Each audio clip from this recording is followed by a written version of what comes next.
Berry दियां ते अंगूर दियां शाखां अगर इस साल तुसी कटदे हो ना, अगले साल फल बहुत आएगा।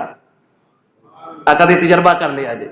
अंगूर ते बेर दियां शाखां अगर कट दित्तियां जान ना, अगली दफा फल बहुत आएगा।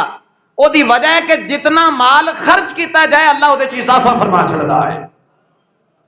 और एक बात याद रखना, जिहड़ी चीज रुक जाती है ना, चलती फिरती नहीं।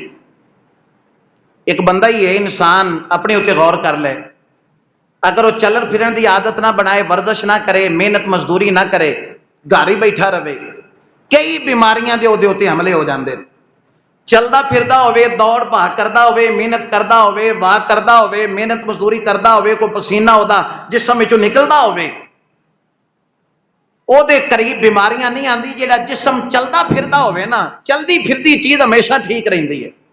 और गड्डी खलोती रह जाए साल एक, ते अगले साल तुसी स्टार्ट नहीं कर सकते। कई चीज़ां उहदे च खराबी दा बाइस बन जांदियां ने। अब पुराने दौर च खूह हुंदे सन, खूह हुंदे सन ना, जदों आए पंप नहीं सन, ट्यूबल नहीं सन, खूह के जरिए पानी निकलता सी। पानी जिन्ना खूह विचों कढदे सी ना, साफ निकलता सी।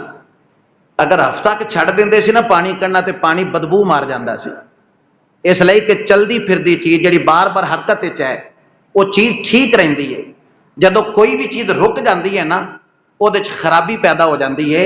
इस तरह जिहड़ी दौलत है ना, यह भी चलती फिरती ठीक रहिंदी है।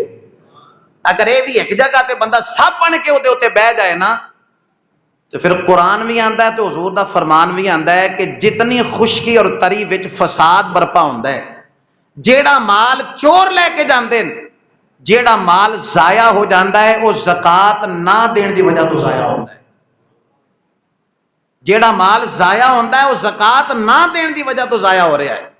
चोरा चकारी तो माल महफूज हो जाता है। जेड़ा माल हरकत च रहे,